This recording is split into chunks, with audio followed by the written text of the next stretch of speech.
Given below the P&L of timber merchant for the year ended 31 मार्च 2022। ठीक है, वो timber merchant है, मतलब लकड़ी का व्यापारी है। You are required to compute his total income for assessment year 2022-23। Okay, अभी निकाल देते हैं। सबसे पहले मैं इधर वो फॉर्मेट बना देता हूं, फिर हम आगे बढ़ते रहेंगे।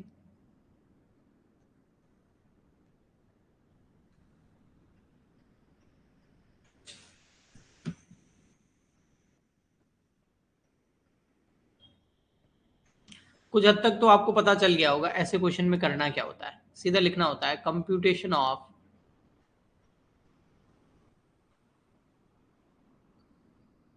Profit gain from business and profession assessment year 2022-23। सबसे पहले आ जाएगा नेट प्रॉफिट।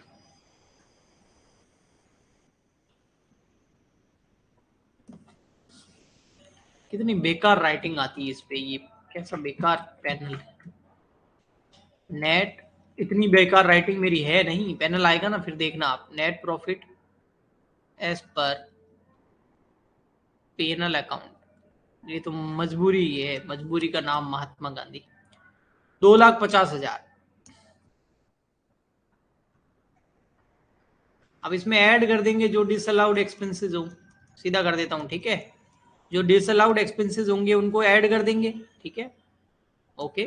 और जो डिसअलाउड इनकम होगी उसको लेस कर देंगे। मेन यही होती है दो चीजें भाई। ऐसे खर्चे जो आपने लेस कर दिए और करने नहीं थे ऐड कर दो। ऐसी इनकम जो आपने ऐड कर दी है, करनी नहीं थी तो लेस कर दो। बस disallowed expense add, disallowed income less. देखो कौन कौन सी है। ओपनिंग स्टॉक ये तो आएगा ही ना भैया, ट्रेडिंग अकाउंट में आता है ना ओपनिंग स्टॉक, तो ट्रेडिंग और P&L दोनों साथ में दे रखे हैं आपको। परचेजेस आएगी भैया, वेजेस आएगा, ऑडिट फीस बिल्कुल आएगी। ये रिपेयरिंग, रिपेयरिंग आती है बेटा, रिपेयरिंग भी आती है, लेकिन रिपेयरिंग भैया बिजनेस की नहीं है। रिपेयरिंग किसकी है, देखो ब्रैकेट में क्या लिखा हुआ है, दिख रहा है आपको। रिपेयरिंग किसकी है आप मुझे बताइए, किस चीज की रिपेयर है। मरम्मत करवाई है, बिल्डिंग की करवाई नहीं है। मरम्मत किसकी करवाई है, मशीन की नहीं करवाई है, हाउस प्रॉपर्टी की करवाई है, अपने घर की मरम्मत करवाई है। तो घर की मरम्मत का इधर काय का बिजनेस में क्यों दिखा रहे हो, घर की जो रिपेयरिंग करा रहे हो उसका खर्चा। हाँ, मशीन की होती, प्लांट की होती, बिल्डिंग जो यूज हो रही है उसकी होती तो समझ में आता। तो ये डिसअलाउड हो गया तो उसको ऐड कर देंगे अब। रिपेयर ऑफ HP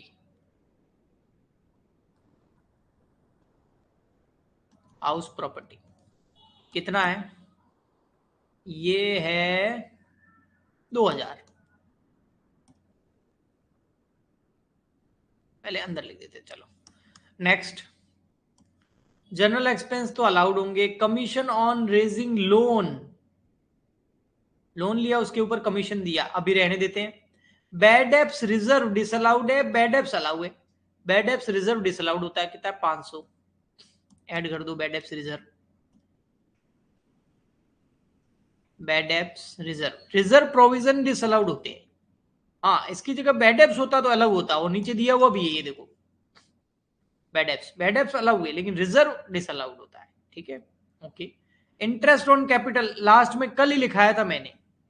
अगर इंटरेस्ट ऑन कैपिटल यानी कि स्वामी की पूंजी पर ब्याज, interest on on capital disallowed होता है। कल ही लिखाया था मैंने, कल सेक्शन नंबर 37 के अंदर।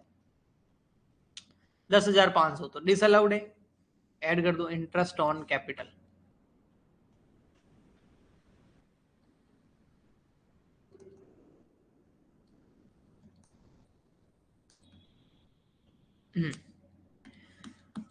नेक्स्ट है आपका contribution to staff welfare fund. Staff welfare fund के अंदर अगर कंट्रीब्यूशन करते हो तो अलाउ होता है। प्रोविजन फॉर इनकम टैक्स, किसी प्रकार का इनकम टैक्स डिसअलाउड है। प्रोविजन तो बिल्कुल डिसअलाउड है, तो provision for income tax. Provision और रिजर्व तो डिसअलाउड है, मैंने पहले ही बोल दिया। और इनकम टैक्स तो ऊपर से फिर इनकम टैक्स कितना है, ये है प्रोविजन फॉर इनकम टैक्स 1,500। आगे बोल रहा है डेप्रीशिएशन अलाउएबल, अलाउ है, ठीक है, तो बिल्कुल अलाउ है। ओके, यहाँ रेंट ऑफ प्रॉपर्टी, प्रॉपर्टी से रेंट मिला है, ऐसी इनकम, सेल्स तो अलाउ होती है, प्रॉपर्टी से रेंट मतलब हाउस प्रॉपर्टी से रेंट मिला है तो वो तो डिसअलाउड है, तो हटाओ यहां से, क्यों जोड़ा भैया? Rent from HP house property 15,000 हटा देंगे।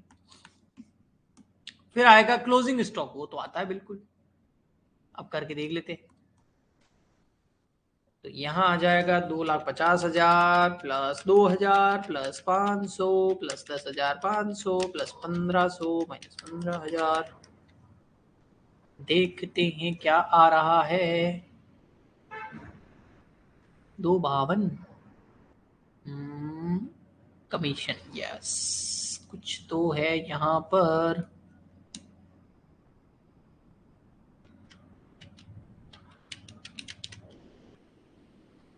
कुछ है, ये contribution to welfare fund disallowed किया है इन्होंने। कौन सा बेटा? ये देखो, ये कंट्रीब्यूशन टू वेलफेयर फंड नहीं है, स्टाफ वेलफेयर फंड है। कंट्रीब्यूशन टू प्रोविडेंट फंड हो, contribution to recognise provident fund हो, कंट्रीब्यूशन टू आरपीएफ सीपीएफ वो हो तो ठीक है, ये तो स्टाफ वेलफेयर फंड है, तो ये डिसअलाउड हो जाएगा एक 2500। तो यहां आ जाएगा contribution to staff welfare fund, disallowed होगा तो ऐड कर देंगे।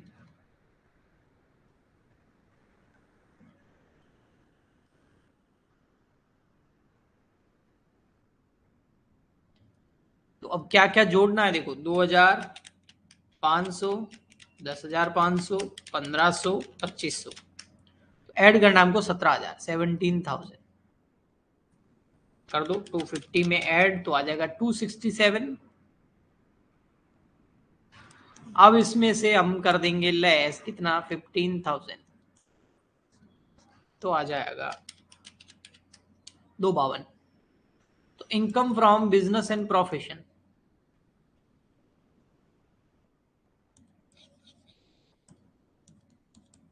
या profit from income from business लिख सकते हो, 2,52,000। ये देखो ये आ रही है 252। अब बोलोगे कोई ये क्या sir, income from house property, ये भी निकाल के दिखा देता हूं आपको। हाउस प्रॉपर्टी थी ना, तो अपन ने कर रखा है वो chapter, income from house property. तो रेंट कितना रिसीव्ड हुआ, वही एनुअल वैल्यू मान लेते हैं। रेंट रिसीव्ड हुआ 15,000 का, ये देखो जो मैंने डिसअलाउड किया था अभी, देखो रेंट 15,000 का है ना, 15,000 का रेंट रिसीव्ड हुआ। खर्चे तो कोई अलाउ होते नहीं है, वैसे खर्चे भी हुए हैं हाउस प्रॉपर्टी पे, ये देखो रिपेयरिंग कराइए हाउस प्रॉपर्टी की, लेकिन वो खर्चा डिसअलाउड होता है।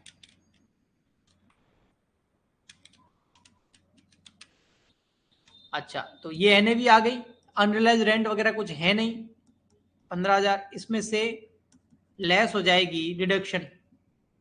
डिडक्शन कौन सी, अंडर सेक्शन 24 30%, तो 15,000 का 30% कितना होता है,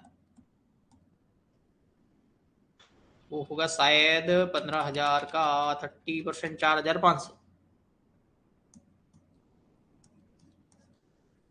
डिडक्शन अंडर सेक्शन 24, तो ये आ गया 10,500। ये क्या आ गया, इनकम फ्रॉम हाउस प्रॉपर्टी। बताओ आया समझ में?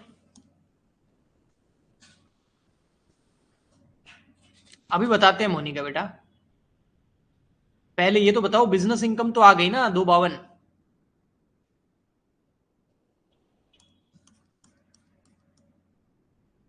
252 है ना, ये देखो, आप ये क्यों देख रहे हो? अभी मैं आपको दिखा रहा हूं इनकम फ्रॉम बिजनेस कितना आ गया, 2,52,000, अपने भी आ गया, ये रहा इनकम फ्रॉम बिजनेस 2,52,000।